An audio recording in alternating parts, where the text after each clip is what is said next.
So yeah, my name's Megan Rowland. I am known online as Wayfaring Hind, causing arguments all over the internet about deer management and land use throughout Scotland. As we've discussed, I have a fairly untraditional route into the sector, but where I'm at currently, I work as a deer management officer for Nature Scot, who were SNH.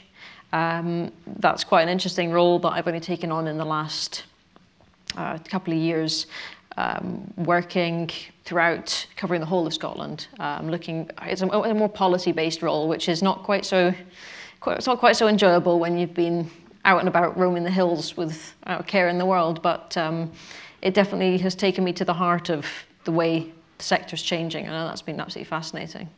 When I'm not in the office, and that's as often as possible, I'm also a crofter. We have about 20 acres in Strathbora, where we're looking to tie together food production and wildlife management. We already do that to some extent on the wider estate, and that's kind of what's brought a lot of this thinking to mind, is doing it on quite a large scale, but we want to see if we can do it on a small scale. So that's kind of what we're doing in the personal kind of side of things when it comes to the crofting side of it. So yeah, I'll come on to all that in a bit. How did I get here? And I don't mean peoples. I started off about as far away from gamekeeper, deer hunter as it's possible to be. I was quite an ardent anti-hunting vegetarian. I had been brought up vegetarian. I'd never eaten meat in my life until I was about 18 years old. So as far as I was concerned, we didn't need to use animals. We didn't have to have anything to do with them in any kind of exploitative way. I had no interest in it. I didn't see why other people needed to. Unfortunately, a lot of the literature that takes a sort of anti kind of view tends to equate all anything to do with animals, from sort of sustainable land management, sustainable deer management to vivisection, and put it all in one basket. And when you're younger, that's also quite hard to unpick. So over time, that kind of thought process kind of extrapolated out, and I was able to move through things a little bit. But yeah, my folks brought us up vegetarian. When I was in my teens, they started eating meat again.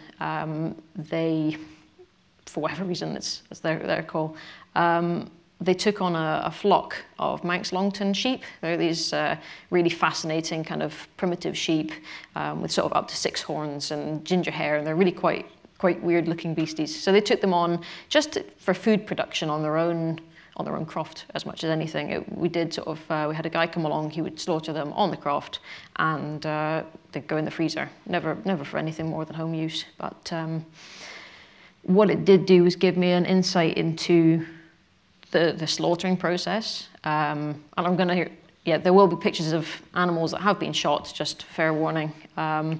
It's kind of, you would think that's probably the case, but, and you know, stuff that has been butchered and sort of, just so you know. So yeah, that whole process kind of got me thinking about, you know, the food that I was eating, which was quite, you know, it's a processed product. If I'm eating so corn, for example, not to label one brand in particular, but that's what was there. It was processed somewhere I didn't know. It was wrapped in plastic. It was shipped to me. The lamb that my mum and dad were eating for their tea was grown in the field. I'd seen it from birth right the way through to the plate, and it was sort of this engagement in that kind of process that helped me sort of broaden my thinking somewhat.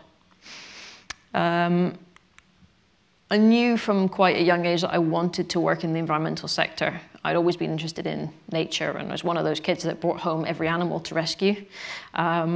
You know, so yeah, that was always quite where I was firmly kind of headed. But after school, went on to do a bachelor's in environmental science. Wasn't quite sure where I wanted to go within the sector, but that kind of seemed a good direction.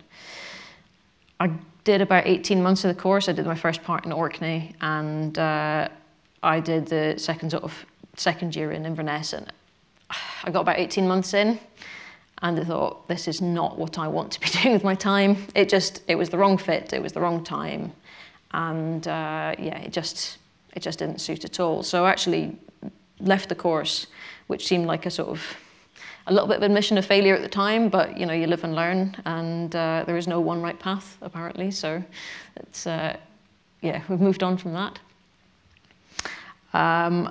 I thought what would be a sensible thing to do would go on and volunteer. All the jobs that I'd looked at anyway required you to have a minimum of 2 years of volunteering. So I thought, right, I will go out, I will volunteer, I will go and try a whole range of things, and I will see, you know, what I want to do, what stripped my interest, and went from there. So RSPB Scotland for a couple of years.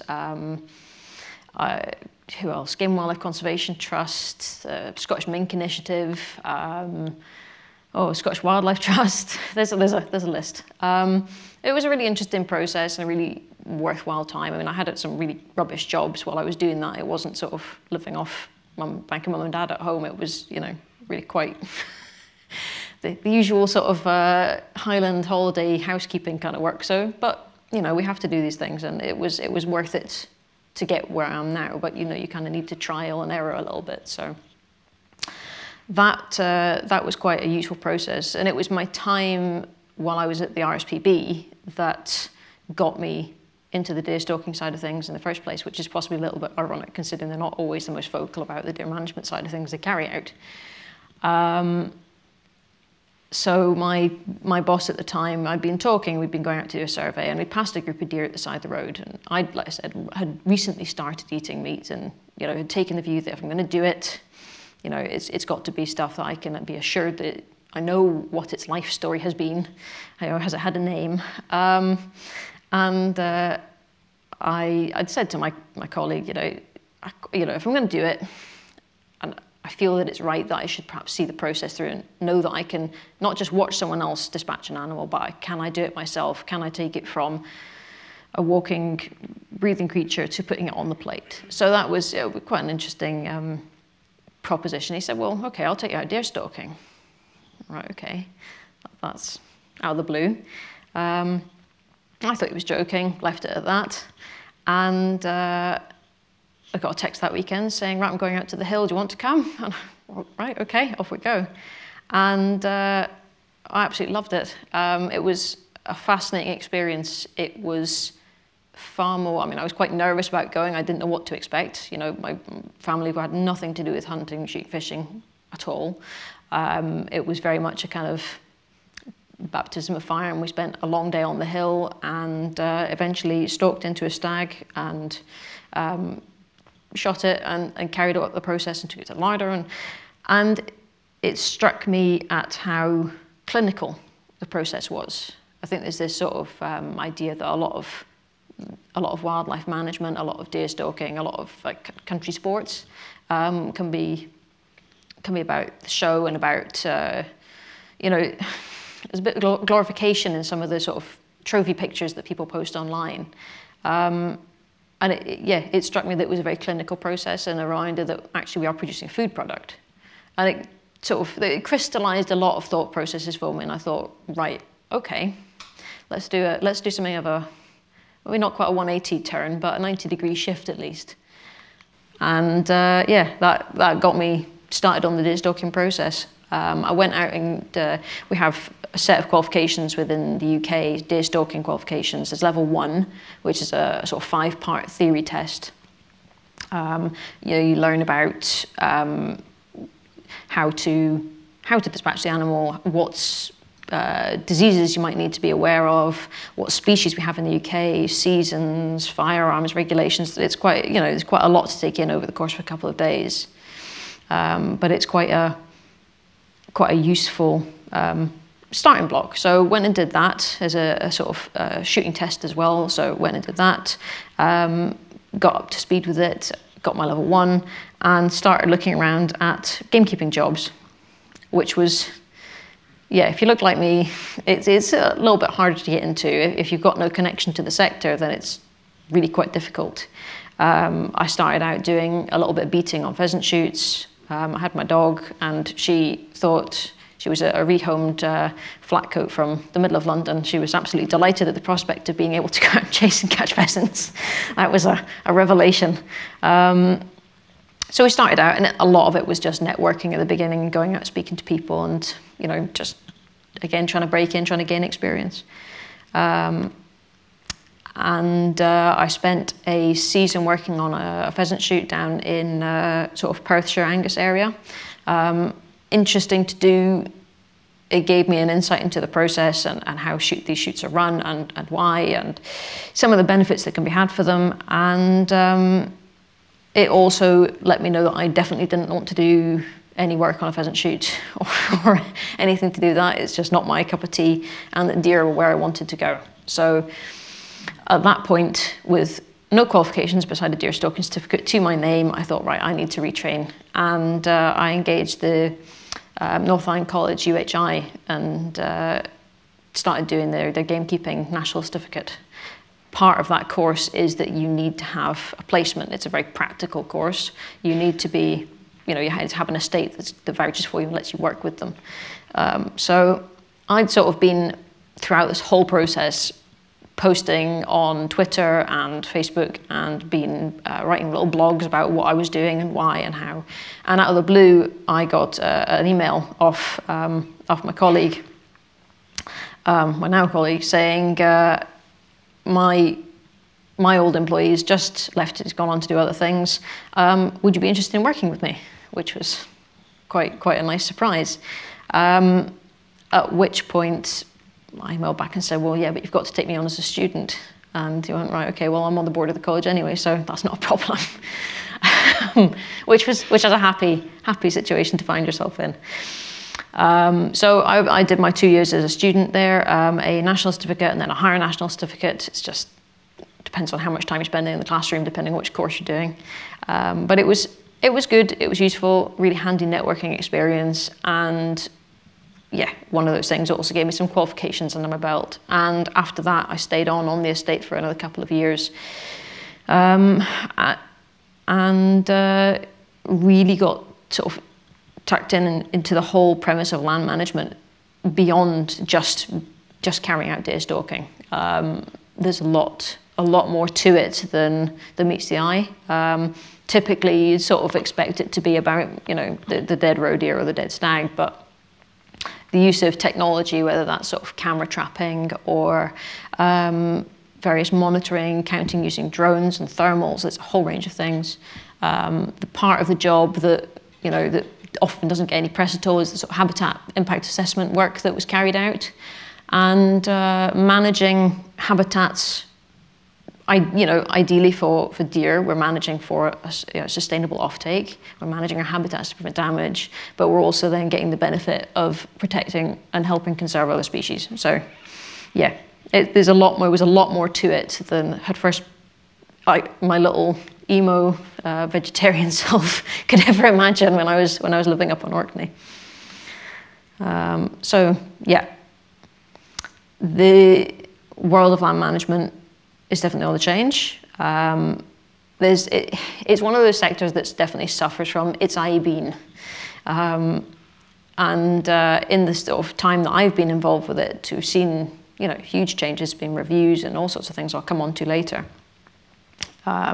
There's been, it's been in the public eye due to some of the sort of trophy hunting scandals and debacles, and that's kind of, yeah, not great, but part of doing talks like this and you know, going out and engaging and doing a whole range of other things, which will come up here, has been about telling people about the other side of the job that doesn't get the press. So yeah, I've had a really interesting time over the last few years.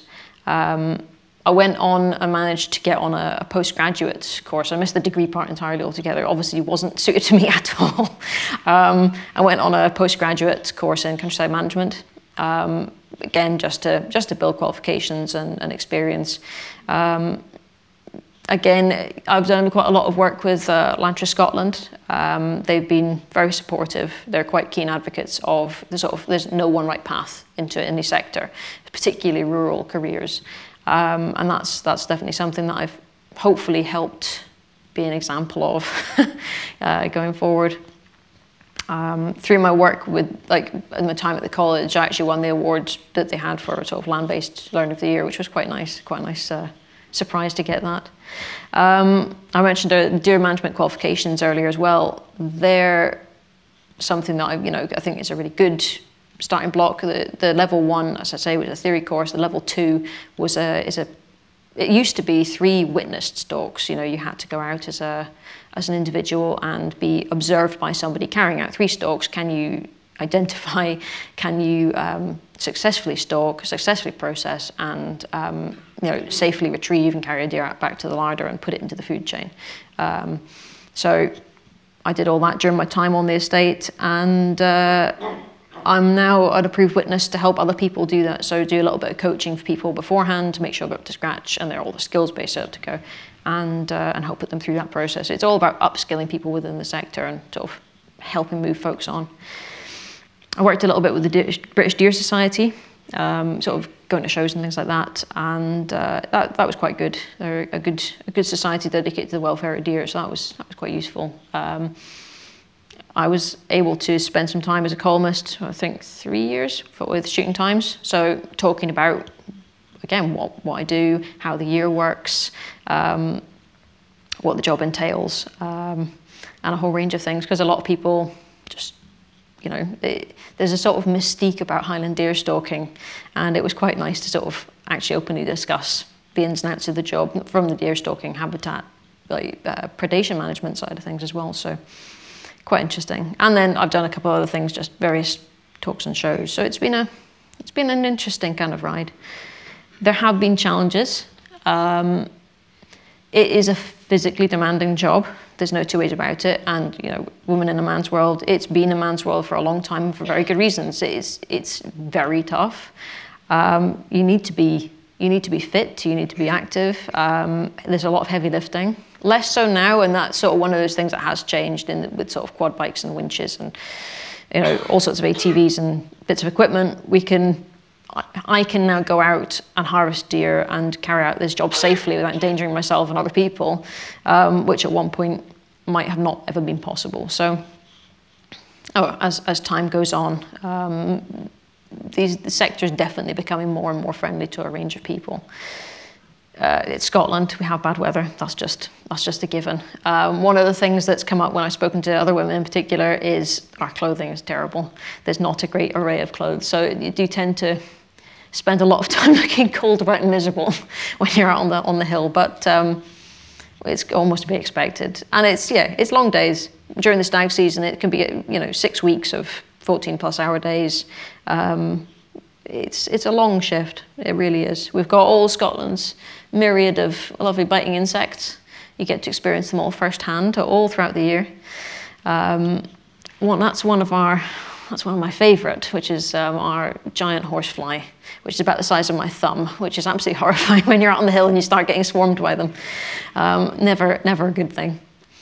One of the things that's been a bit of a challenge, and I'm not a sort of military colonel by disposition, has been learning to manage people.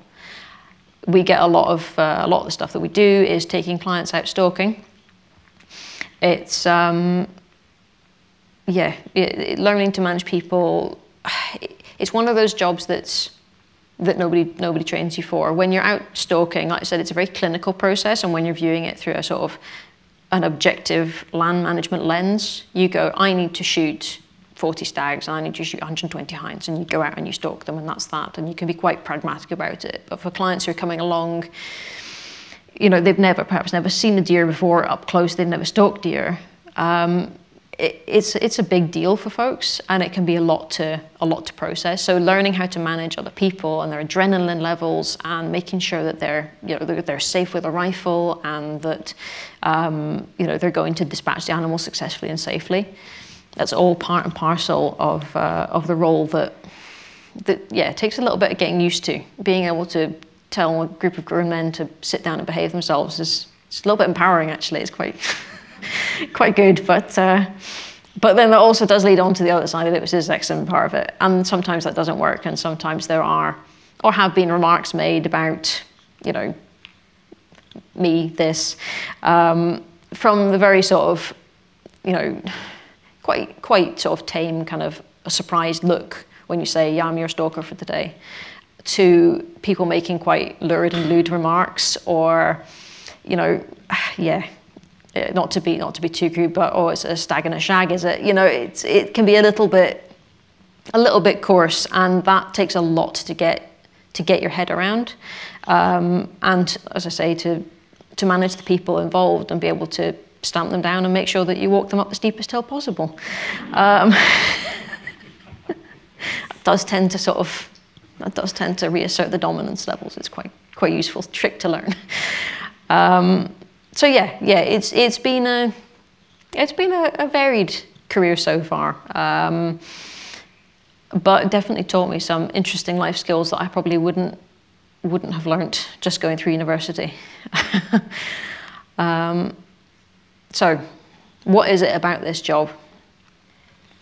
For me, it's these animals.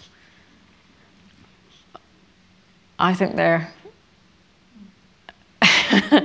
absolutely superb. As I say, I knew I wanted to work in this sector. I knew I wanted to work in land management, but deer have become very much an encapsulation of a lot of principles and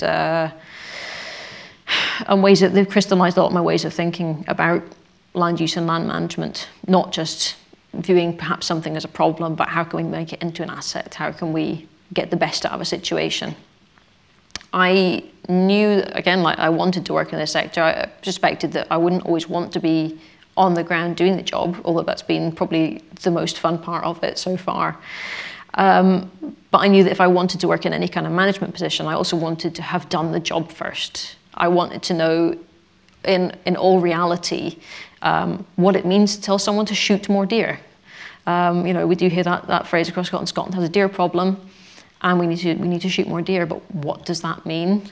And I know personally that it means a heck of a lot of hard work and a lot of training, a lot of time and investment. And that's been really useful to get that first-hand experience, because I think a lot of folks just, you know, it's easy to make the statement, but it's another thing altogether to implement it. Which, when I'm now in a position where I'm actually being able to write policy, or have an input into some of the policy and sort of new legislation, is helpful. probably not so helpful for the people that I have to work with, where I stick my hand up and go, yeah, but. So yeah, my time has been spent working with red deer. They're one of our 2 native species in the UK. There's Cervus elephas and the roe deer, which is Capreolus capreolus. They're incredible animals. I could probably do an hour just waxing lyrical about them altogether, but that's probably not what you're all here for. We have our females, which tend to live quite separately from the males. You know, we've all seen Spring Watch and Autumn Watch, it'll be talking about the red deer rut, and that's the very exciting part of their life cycle. Pretty dramatic, but besides that, males and females do tend to live pretty separate lives. They just don't really like one another very much. In the summer, our stags will end up heading up to the high tops just to get away from all our flies, keds, clegs, ticks, everything else. Whereas the females, they need to be in very specific areas, especially if they're lactating and they're looking after calves. So that changes their whole. Once you start working with them, you realize they don't just eat grass or eat trees. They've got very specific needs depending on the time of year they're working in. You know, what they're doing and what pressure they're getting from us. One of the things that we found, particularly with COVID, when it comes to managing deer, is that a lot of people have discovered the great outdoors, and that has changed how our deer are working and functioning in the hills. Certain hefts, you know, you get a group of hinds would stay in an area, now no longer hang out in those areas. So it's been an interesting kind of, the whole sort of COVID-19 experience has actually changed deer management quite a lot and added a whole new level of complexity when you head out to the hills and have 4 or 5 groups of folks who, quite rightly, and I can't blame them for it, are enjoying being out in nature. Yeah, so our deer, they are, you hear the word the phrase keystone species be used about things like beavers and wolves, but as far as I'm concerned, our deer very much fit that niche as well. They alter their environments, they alter it for themselves and for a range of other species. sometimes in a positive way and sometimes in a negative way, much like everything else. So, yeah, they're pretty brilliant. The part of the job that I say that everybody knows about is this bit, the trophy photo, stag stalking in the autumn, and it is a very exciting time of year to be in the hills. Even if you get not interested in going stalking, I highly recommend going out and getting a chance to see stags rutting, because it's really quite spectacular. You'll get males will, they'll be competing for a group of hinds. The interesting bit is trying to spot, for us, what we're looking for is a very particular kind of male animal. I mean, this one here is about 13 years old.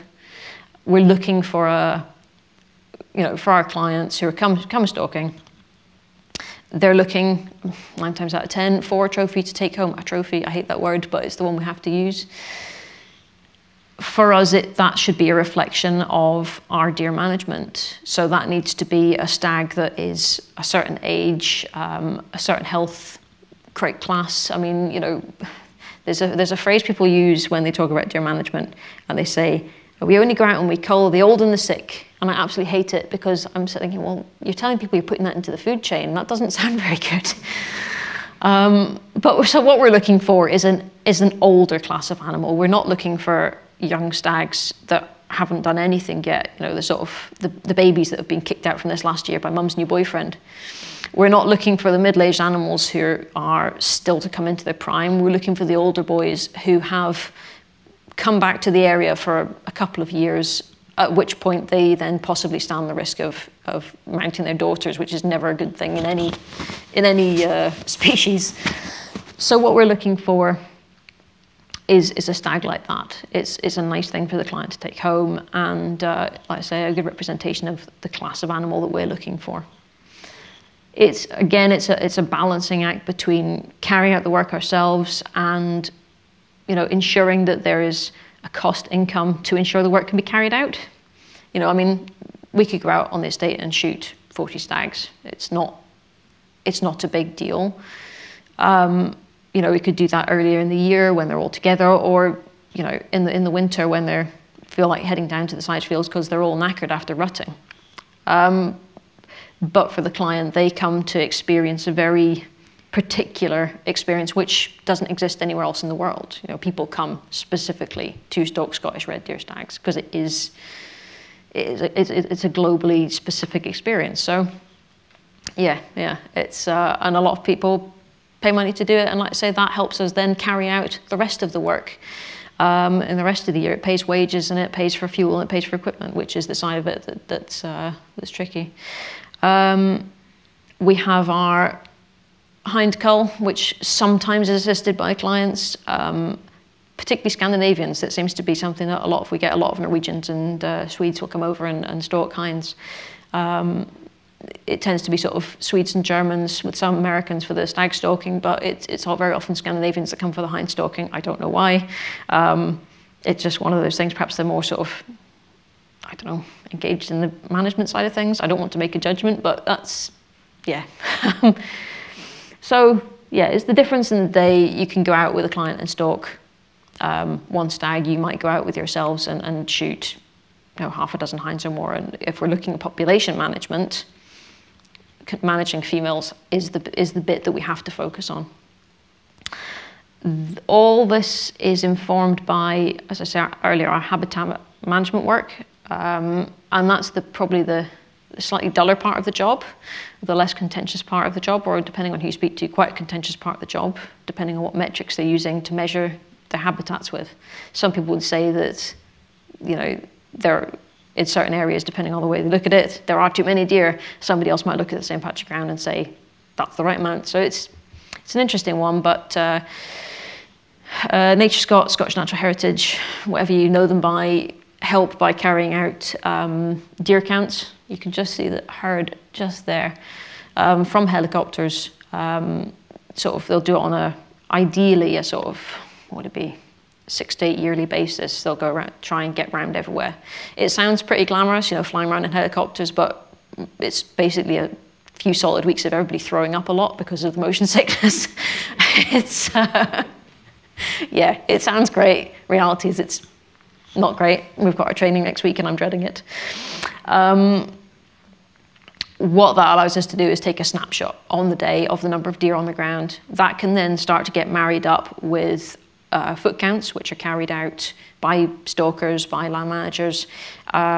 It's sort of when we do it in the winter and the spring. So, you know, sort of to see what's survived, what the numbers we're dealing with in the rut, and then after calves are born, what's our rough recruitment like for that next year. That all then gets tied together with the habitat monitoring side of things, and you start to get quite a good picture of what you're dealing with on the ground, and that then informs the culling side of things. So yeah, there's a bit more to it. What we're looking to produce at the end of the day is a high quality food product. I will die on this hill that venison is one of those absolutely underrated food sources that we have.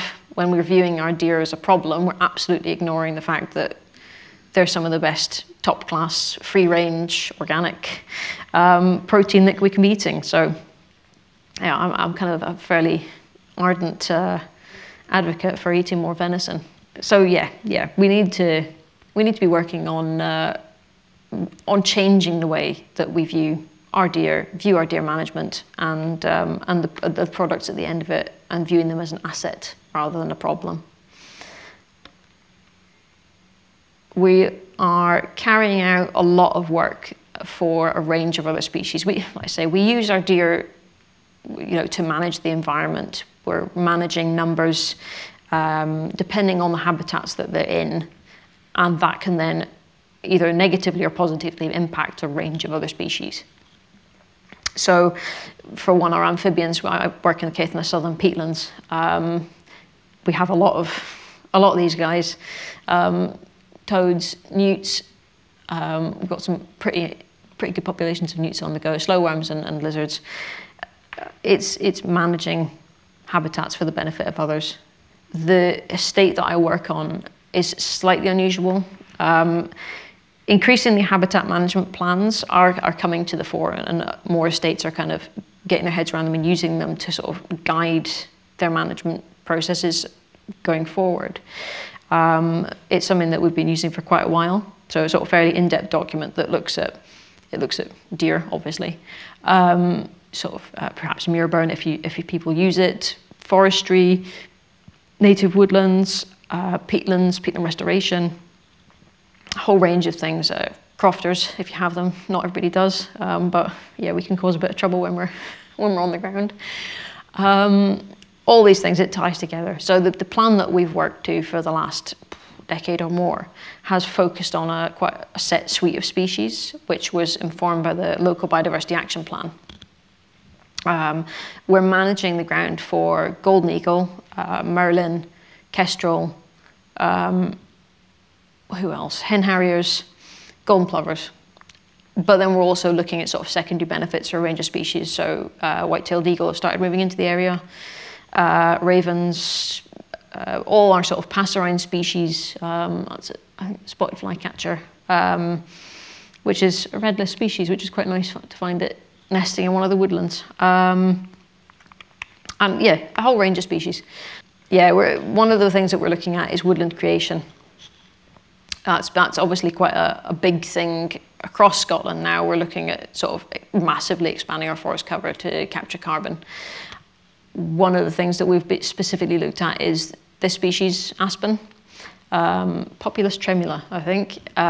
We've got 27 different clones of this species. Unfortunately, deer absolutely love it. They go mad for it. So we've had to enclose certain areas to help them get away and get a bit of a go. But a lot of what we're doing is trying to create connecting habitat. So we've got areas like this and along the loch side, and it's trying to sort of join up these areas where possible, help woodlands expand out onto the open hill a little bit, and manage our deer impact so that we're allowing what wants to be. I mean, you can see the regeneration coming in here where it's just been given a wee break from herbivory, and it's just managing all these different things and trying to strike a balance. And it's trying to prove that we can still, I think there's a sort of clash between sort of the people who are sort of on the rewilding end of the scale, and some of the very purists are kind of very much anti-people. We shouldn't be doing anything in nature, we should be completely self-willed. And folks who quite rightly live and work on the land and say, well, what about us? So it's trying to find ways that you can do both, and you can absolutely get benefit for people, for wildlife, and hopefully, do our bit for the environment and try and tackle climate change and all the rest of it. Some of microfauna, just for interest as much as anything else. The megafauna, the wolves and the beavers and the deer tend to get a bit of a press, but a lot of the interesting and important stuff tends to be stuff that can fit on your hand. A lot of species are often overlooked. One of which you can see in the background here is not actually an animal at all. It's our sphagnum moss. So what you're looking at here is Caithness sutherland peatlands. This area is, and further back, right to the top of the country basically, is one of the best carbon or intact blanket bogs in Europe, one of the best in the world. And it's a tentative World Heritage Site. That's its sort of value on a global stage. It's one of our best carbon stores due to the sphagnum plant, which helps capture carbon, trap it, turn it into peat over time. In fact, the Caithness sutherland SPA contains more carbon than all above ground vegetation in the UK and Ireland, which I think is quite an interesting fact. Ideally, it looks something like this, and for a lot of people, they see that and they think it's quite a barren, denuded, bare landscape. There maybe are some places where in these little runners and bracken stands, we could do with a little bit of woodland and a little bit of scrub. I'm all for that, but I think it does the place wrong to view it in a purely negative light. And in fact, once you start looking closer, in fact, that's quite an interesting slide too. I forgot that was in there. That's an area that was forested, one of the forestry's plantations from the 70s. It should never have been planted in the first place. It should have looked like this, and instead had some very scrappy, non-native commercial tree species in it. It was such poor ground to plant trees on in the first place that 80% of it was actually chipped and mulched on site and used to help block drains and block sort of plough furrows and help try and retain moisture on the site. I think only 20% was actually properly harvested. The rest of it has now gone in. And again, deer management in that environment can be a challenge. It's a bit like walking on the moon. Unfortunately, the deer absolutely adore it because you've had this sort of pulse of vegetation and nutrient that's gone back in the form of all the sort of mulch and bark chips. It's suddenly become quite a lush area in a way that perhaps that wouldn't naturally be. We now have a lot of grasses and things that the deer think is wonderful. So it's trying to manage them in that area so that it can return to what it should be like. It's getting there, but it takes time, as with all these things. As I was going to say before I got completely on a tangent, looking closer at this environment, we have a whole range of our small carnivores in the UK, our sort of sundews and butterworts, which are absolutely fascinating little plants. They eat midges, so we can have as many of them as we like as far as I'm concerned. A whole range of interesting mosses and lichens. I think that's club moss. Happy to be corrected if anyone's better at botany than I am. And just other nice plants such as bog cotton and bilberry and blaeberry. So it's what can at the start look like quite a bare landscape. Once you start looking under your feet, there's actually quite a lot going on there, from our sort of wildlife side of things through to the global benefit in terms of carbon capture and storage. So back to the sort of field to fork, sustainable deer management side of the job. yeah, one of the things I ended up doing when I was at college was taking part in the field to fork competition. And that was a really useful way to sort of actively demonstrate taking, again, another pet species, our bunnies. We're actually quite lucky to have a re-emerging population of them after the sort of myxomatosis, viral hemorrhagic disease kind of thing that unfortunately struck a lot of rabbits out of the country. So it's turning what is seen as a pest into a food product, and finally into an asset, in this case, sort of restaurant quality food. It was quite a good competition and a good sort of process to take part in. The college actually tied together their gamekeeping and their culinary students and got everybody kind of talking and chatting. One of the problems with this line of work is that very often we'll, dispatch an animal, process it, and our involvement stops at the larder door. Once it's off to the game dealers, it's kind of whatever happens there happens, and it's gone. I'm quite keen to start or continue. I mean, there's other people doing good work, but I'm quite keen personally to continue like helping to bridge that gap in people's minds. It's very easy to see cows in a field and beef on your plate. So it's an ongoing process and something I hope to do on the croft. Again, just because it highlights the point, the whole field to fork thing. One of the things I'm quite keen to do is, and this is something that's sort of going forward and I've been lucky to do over the last wee while, I've mentioned through the deer management qualification side of things, is sort of teaching and education. This is a hindsight group, a group of women from sort of the north of Scotland who met up. I had got a bit fed up with being seen as a bit of an oddball for being one of the only women interested in this line of work. Wanted to prove the point there's actually quite a few of us out there. So thought, right, we'll arrange a day, just a general get together, see who's interested. I might be the only one barking up a tree here and think actually there's nobody else who's into this stuff. But I had about 30 women get in touch saying, yep, count me in. And or they're interested but couldn't make it on the day, and we had a great group rock up and we talked about habitat management, deer, we did butchery displays and a sort of hill to grill barbecue at the end of it. So this is, unfortunately COVID's kind of scuppered us slightly, but we're planning a whole range of events in the new year. But again, it's trying to open up the sector and show that what can be done, how it can be done, and who can do it. Not everybody's going to want to become a full-time deer stalker. A lot of people might just want to go out and shoot a roe deer for the freezer and have the confidence to go out and do that and process it and feed themselves, which has got to be a good thing. So yeah, that's something that's quite a good little project that we've got on the go in the last couple of years. And it's a support network as much as anything else. One of the things, like I said, if you're dealing with,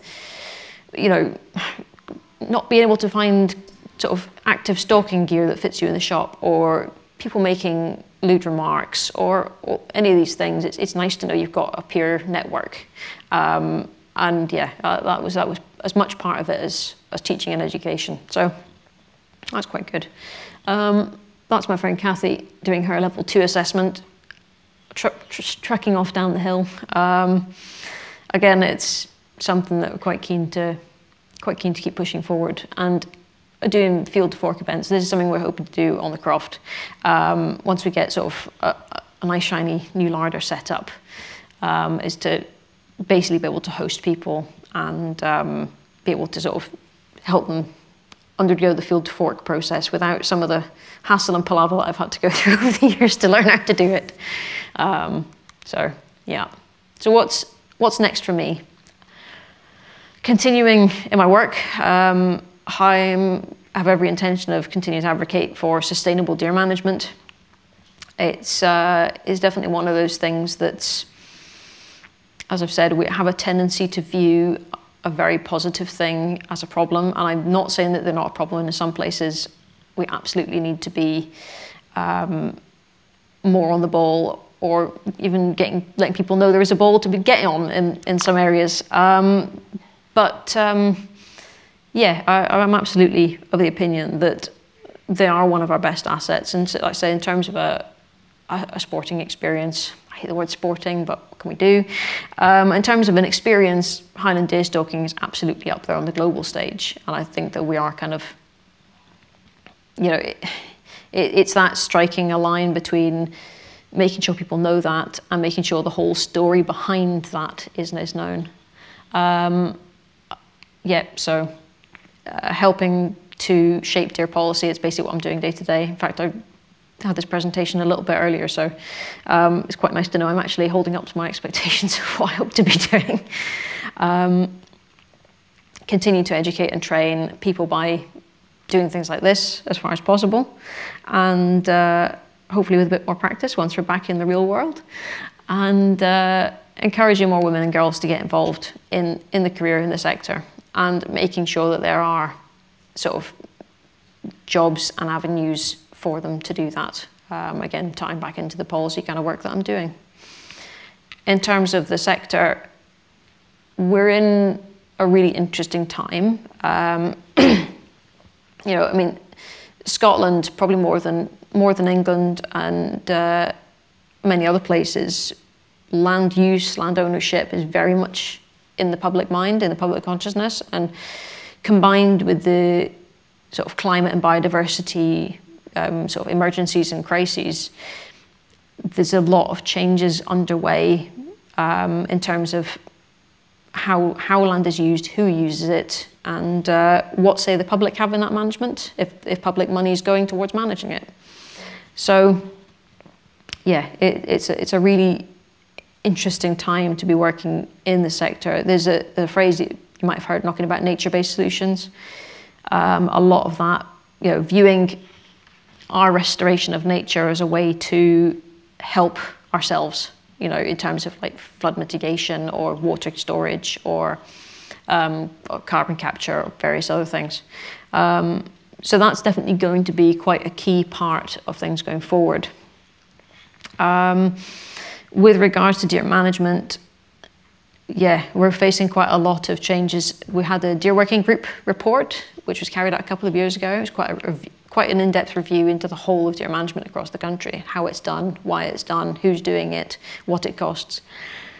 And there's going to be some interesting changes come out of that, stuff I'm helping to work on. Making sure that the people who are carrying out the work are accountable, and making sure that it's cost effective, which is quite a challenge because it's not a cheap undertaking. Historically, a lot of the focus has been on the uplands. Again, probably because of the sort of land ownership, the sort of Highland laird kind of image. But in terms of deer and where they're going, a lot of the focus going forward is going to be on the lowlands, and that's going to be quite interesting for a lot of folks, especially in areas down here. I was looking around today, sort of seeing areas of new woodland that are going in, thinking it's going to be some interesting challenges ahead for everybody, not just me. Rewilding and the green lairds is definitely something that's going to have more of an impact, again through the sort of on one hand, people buying up areas at some incredibly high prices and planting them up for carbon capture and carbon storage. They've recently been dubbed green lairds because there's one or two have made not great examples themselves in the way that they're managing the land and the people on the land. The rewilding side of things is a sort of, there's one or two have definitely made the press for similar sort of reasons. It's a phrase that's captured the public imagination, and it's something that I'm quite keen on, as long as local folks are involved in the process and we're not kind of viewing, nature and sort of the aspirations of one group of people over the people who are already existing on the land and the things they're doing. So it's, yeah, interesting times ahead. I think that the one thing we can be fairly certain of is that most people, there's always going to be outliers, but most people have every intention of working together, and kind of having, what word am I looking for? The best of intentions at the end of the day. I mean, me a vegan who's interested in land management or land use, farmers, crofters, foresters, we all kind of want the same things. It's just making sure everybody's kind of able to sing off the same hymn sheet, and there will always be differences and disagreements. I get that, but yeah, interesting times ahead. That's pretty much it. Just a kind of brief summary of where everything's going and where I've come from and where we're at. So I think the main thing to remember, it suits the press and politics to sow a bit of division, and good news never sells, but hopefully I've helped open your eyes to the good news about deer. So yeah. Any questions? Go for it.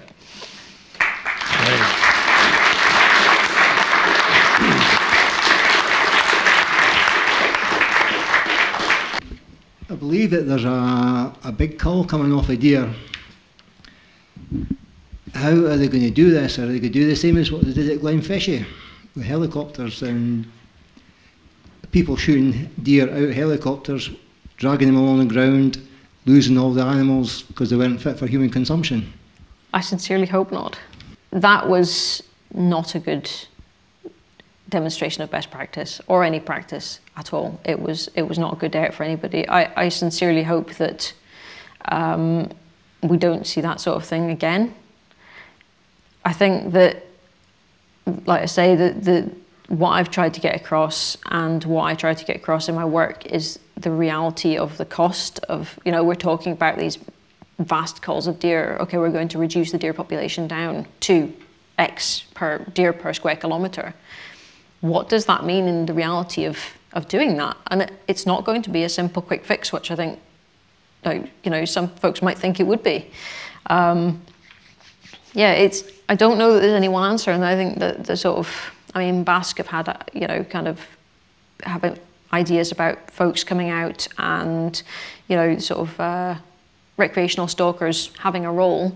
Again, I just don't know that.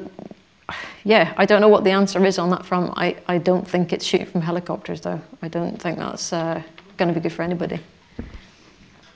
What are your views of the Bring Back the Lynx campaign?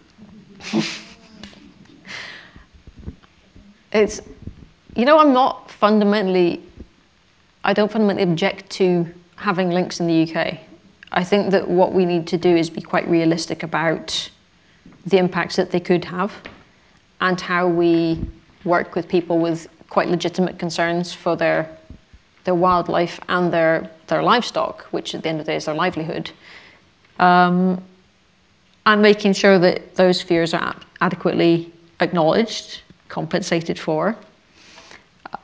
And at the end of the day, if I've got my little Hebridean flock of sheep and I've spent the last 10 years working away at them, or some of these flocks of sheep that have been on the go for, hundreds of years.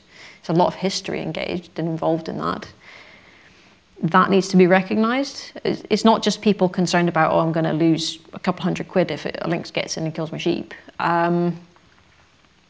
It's acknowledging that sort of very, very emotional response that people have and not kind of downplaying it and viewing it as irrational, which I think some folks are, I'm seeing one or two people online who call it, irrational fears about these things. I think they're quite legitimate and it's quite a valid concern, but no, I'm not hostile to them. I don't know what effect they'd have on red deer. I don't think they'd have any real impact on reducing deer numbers particularly. Maybe roe deer. I think that's one of the species that they do tend to focus on in mainland Europe, and possibly sika, but they're quite tough, so they're a whole other ballgame. Hello. Is there a general consensus on the level of deer numbers, or who is it that would make the final decision? I think the one thing is that the deer number, whatever it may be, it changes every day. There's the sort of the million deer in Scotland. That might change overnight when half a dozen get hit on the road. It's quite a changeable thing. And I think what we need to look at, and I've talked about, is using impact data rather than just looking at numbers. Certain habitats will be absolutely resilient to deer grazing and deer pressure. there's obviously going to be a limit. You don't want to see, you know, like 1,000 in a field. That's getting a bit ridiculous. But it's, I don't know that any one person or body actually has the answer to how many deer there are. And it's got to become down to managing the impacts that they have on the environment, which is something that we're kind of looking at doing going forward, really. That's hopefully changing. But politicians love a number. They like to say with absolute certainty what that is. First of all, thank you very much indeed for your talk. It's been very, very instructive. Bearing in mind you're a civil servant and therefore everything that goes with that. The Scottish Government is a huge landowner through its various agencies in Scotland. Do you find the synergy you would want between those various agencies in coming to a sensible solution in land management, in deer management, and in policies? Do I have to answer? I think the intentions are there. And unfortunately, it's marrying intentions with action. I mean, we know what we need to do, and that goes for like we as a general, not just like we as government, I hasten to add. But it's closing that gap between knowing and doing, and making sure that the capacity to do is there. And that's the bit that I personally feel that across the board we still need to work on. At the end of the day, I mean, the sector, you know, much like farmers, you know, the gamekeeping, land management sector has an age demographic issue, and none of us are getting any younger. I'm definitely one of the sort of younger cohort in it. And there's, because of the pressure, and I think a lot of the sort of public opinion and views on the sector, recruiting people into that is hard. You know, I mean, we're shooting Bambi, for goodness sake. You know, it's a really hard sell. So, yeah, making sure that there's a narrative behind what's happening, and then getting other, you know, groups, organisations to back that. I think that's the bit that we need to look at, because yeah, there's a lot that are quite keen to shout, shoot more deer, and they're also quite keen to shout, you shouldn't have anything bad to do about animals at all. So it's managing and changing that. Thank you very much. Could you tell me, I really don't know the answer to this, is it profitable to run an estate purely for deer stalking, or is it just too, you know, it depends on the estate itself and what else it has going for it, but purely for deer stalking, would it be profitable? Purely for deer stalking, no. It's very much got to be part of a suite of other activities carried out. And it's one of those things that, you know, you can make it, you know, pay for itself. Like I said, if you're letting out client stalking, that helps fund it. And that it can at least wipe its face. But making it profitable, you know, there's one or two people within the country who are able to sell deer for like quite vast sums of money, and not deer, but the deer stalking experience for vast sums of money. For most people, that's just not the kind of way they're able to do it. And yeah, it's always got to be part of a suite of other things, but in terms of profitability, generally no. So it's a tricky one. Like I say, it's quite a hard sell. It's not a... I want to follow on from that, because I don't have a problem eating venison. I love the venison we get caught locally. Yeah. But I do have a problem of people doing it for pleasure. Yeah. And I think that is the real issue about deer stalking that upsets a lot of people. Mm-hmm. And the other thing that I have to say is that the shooting industry has not always done itself great service in terms of the way, I mean, if you look back to the Victorian age, the way in which animals were culled off the hillside to make way for the shooting industry is absolutely appalling. And much of our native wildlife has gone as a result of it. And that's why I think many of us are in favour of the rewilding thing, because I think we want to see our land restored. There's been a wonderful programme on the radio this week called Islands of Abandonment. I don't know if you've heard it. Yeah, Cal Flynn. And it's absolutely wonderful because it looks at what happens to nature when it's left to its own devices. Oh, absolutely. And I think we need to be moving much more in that direction. And I know you're a civil servant, but I am very disappointed in the approach of the Scottish Government. to the restoration of things like the beaver, of getting rid of lead shot in the game industry, and I'd just like to have your views on all those things. Right. Just a small subject. No, I mean, no, I don't take it personally. Don't worry, I'm not offended. Yeah, I mean, like I say, the rewilding thing, I'm absolutely, fundamentally support the idea behind it, and I mean, at the end of the day, it benefits our wildlife, so it's a good thing.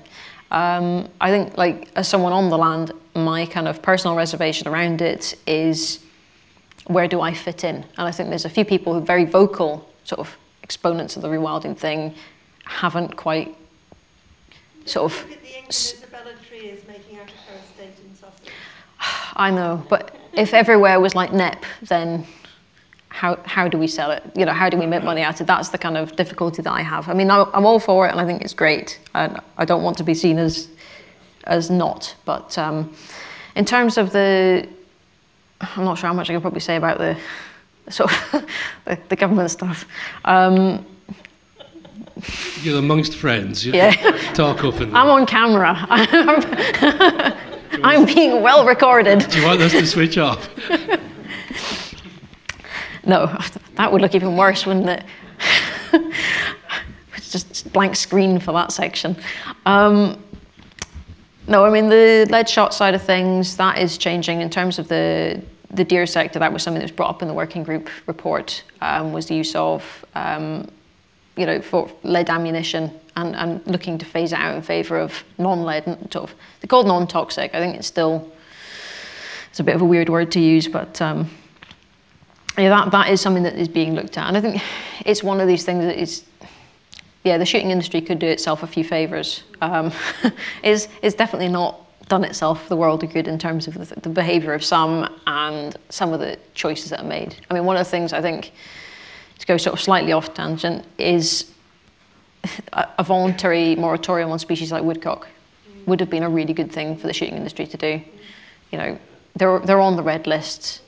There's, I know some people like the challenge and all the rest of it, and they do eat them, but it would have been quite a good statement of voluntary regulation, self-regulation, and I think that's sort of a probably personal view, just something that's been missed as an opportunity. But no, I completely understand where you're coming from, and it's something that I do still struggle with personally.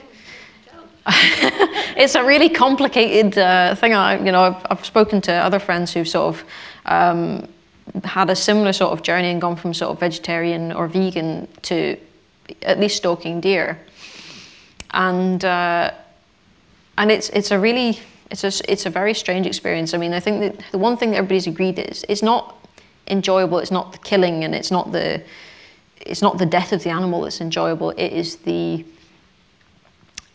a very visceral experience. Like, you can't think or engage in anything else. You can't be thinking about should have done with tax returns, or you are absolutely in the environment and part of that natural process. Okay, the way you're killing the deer is still with a rifle, but while you are completely in their world and having to, you still have to outsmart them and outthink them, and I think that's part of the appeal for people. I don't know if that makes it... I said it's an ethical dilemma I'm still struggling with, but I know if I'm going to eat meat and I like eating venison, then I need to kind of continue to push myself to work through that, issue. So, yeah, it's what else was there? Was there anything else, or was that? I'll leave it at that. I think there's another question up the back. Thanks very much for your talk. I just wanted to ask: is the deer that is shot by a client, does that meat end up on the supermarket shelf? Yes, yeah. What happens with a client when, stag stalking in particular, the client will shoot the deer, we'll take it back, process it at the larder. If they want the skull, then we take that, clean that happens. The animal, with its fur still on, we'll remove the, on the hill. Right, I'll go through the process. We shoot the animal. Out on the hill, remove the green offal, so sort of everything from the sort of, esophagus right the way through to the back passage. That all comes out on the hill. That's to sort of minimise potential contamination. Then at the larder, we'll remove head, legs, and we'll take out the red offal and open up the back passage, and everything's then clear and it can cool and it goes into a chill. That then gets sold to the game dealer. We might process 1 or 2 for ourselves, and generally skin it on the day, but when they're going to the game dealer, they're processed and sent in, still in their skins, to the game dealer. They will then process them how they see fit, depending on market demand. So some of them will go through to the supermarkets. Others will be broken down and processed. And a lot of, so for example, the stag venison, it's quite strong. It's a very specific taste because it's just full of testosterone. A lot of that will get sent off to Germany. They've got quite a good market there for stag venison. I think it gets into sausages. So there's markets and paths that, depending on the time of year, the venison and product will follow. So, yeah. There's very little of it will get left on the hill. It's either something that is perhaps emaciated or something that you're just not happy entering into the food chain. And we've got an eagle population, so we'll leave stuff out that, like emaciated deer, that we wouldn't use for anything else. So, yeah. Thank you very much indeed. That was absolutely fascinating. And there are so many different problems that have to be faced together. I think getting people to do it together is difficult. A lot of the deer management, of course, has been through deer management groups, and it seems to me that there are different rules or different concepts within those deer management groups. And so a much more holistic process needs to take place. But you touched on one of the difficulties, I think, and that is people's impressions, and that comes from education. And that is why, or in part comes from education. Yep. And you also mentioned Scandinavians. And I was looking at a deer forest in just outside Copenhagen, and I said to the forester, head forester, what's your culling policy? Mm-hmm. And he said, we cull about 700 deer a year. And I said, well, that's very interesting, because you're right on, slap bang on the boundary of the city of Copenhagen. What's the attitude? And he looked very puzzled. Yeah. And I helped him. I said, in October when you're doing your cull, do you not get lots of telephone calls? Oh, he said, yes, I understand you now. Yes, I do. Yes, we get lots. And I said, well, how do you deal with it? He said, it's very simple. We tell them where to buy the venison. And that may sound a silly story, but it is a question of attitudes. Absolutely. And how we get people to understand that if we're going to have these wild places, and we should have them, then we can't have them without management. And so we've got to realise that. Mm-hmm. Whatever you're trying to, I mean, beavers are a very good example. I mean, here we've got a species that's been made possible, which is fine, but no management plan. And here we are, 3 years, 4 years into a decision being made to keep them. Yep. And we're talking now about a management plan at the end of next year, at the end of this year.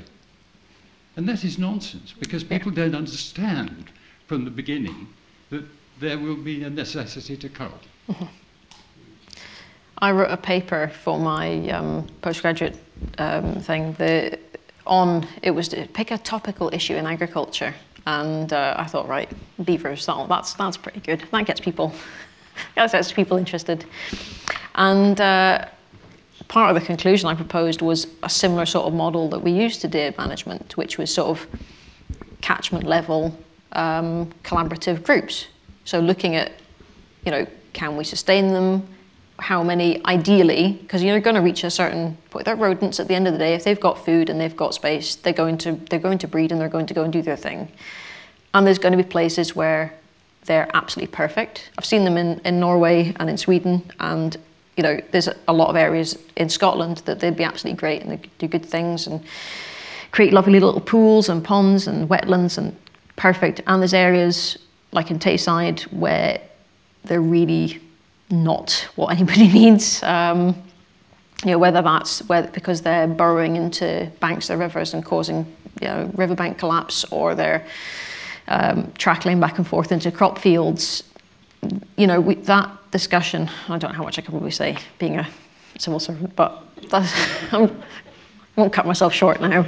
No, but it's something that was definitely, it was basically a problem waiting to happen, was not having those sort of open discussions quite early. And I understand people not being happy with them being shot, and the way that it has been done has been quite responsive, rather than sort of proactive. It's reactive, which never really does anybody any favors. So, not to say that I had the solution years ago, but no, I mean the deer management side of things. Just in case anyone doesn't know, in Scotland we have deer management groups. Each group's made up of however many, 15, 20 different estates, and they'll meet up 2, 3, 4 times a year to discuss what their objectives are, how many deer are shot, hinds, stags, whatever, and to discuss, counting and a whole range of other things, habitat impact assessments. Some groups, I've worked with them through my work. Some groups are really good and very cohesive, and they really get along, and there's sort of a bit of give and take. Others, there are members in the groups who say my way or the highway, and that can be challenging.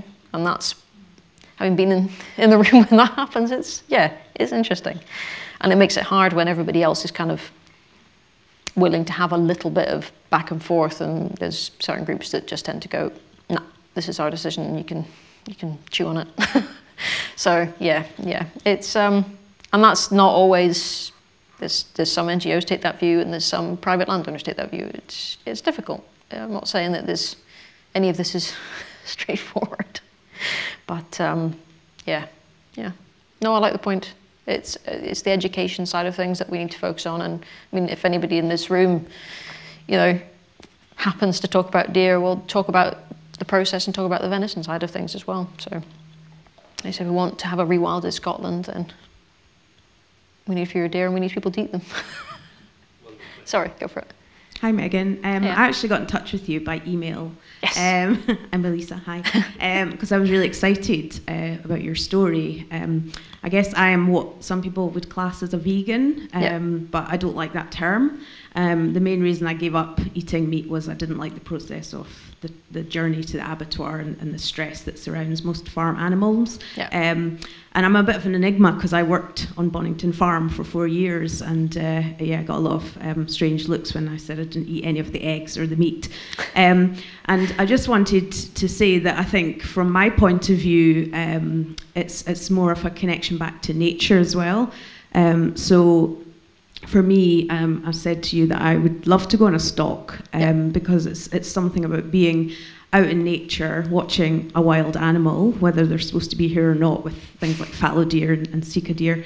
And it's that connection. I'm assuming that you've got, you spend the whole day on the hill, you watch these animals, you know a lot about them.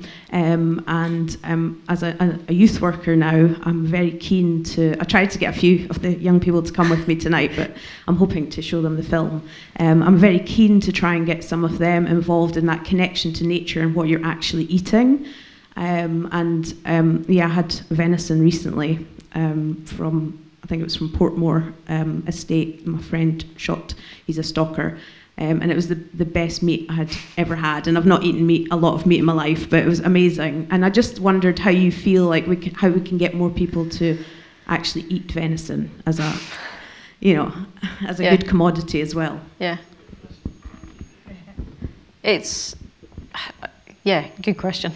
I think part of it's going to be about sort of helping venison producers, like limiting that sort of that journey where, like I said, we'll shoot something and it'll go to the game dealer and they deal with that side of things.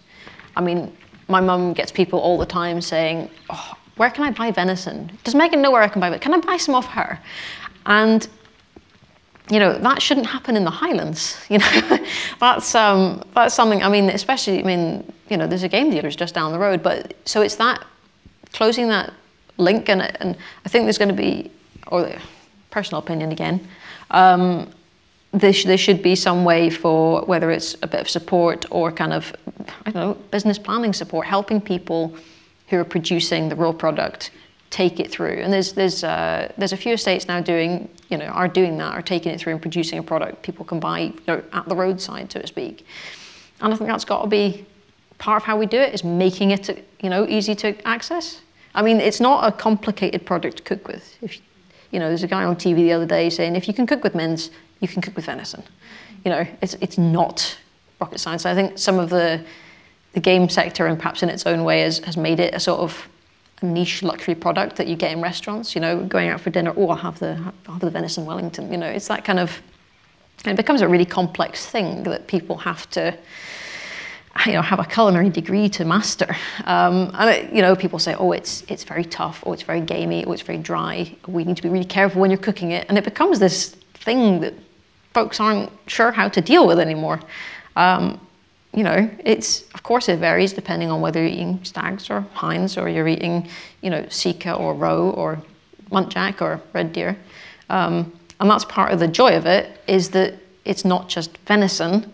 We have 6 species who I've tasted all except Chinese water deer, and they all taste very different. We've got, so it's like breeds of sheep, breeds of cow, depending on where they're living and how they're living. And I think we risk almost limiting it by just calling it venison.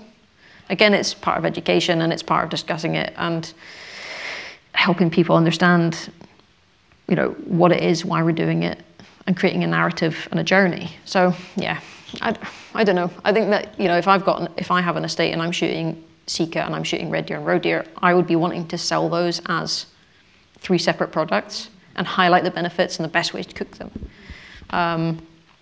It's all going to take time. We don't have enough time to get on with a lot of this stuff. We need to be doing it and getting on with it. And that's part of the frustration, perhaps, is getting things moving. Sorry, probably rambled. We're getting towards the end, and I really have to say thank you very much for an excellent talk. And there have been some excellent questions as well, and comments. You've certainly provoked the society into good thoughts. So thank you very much.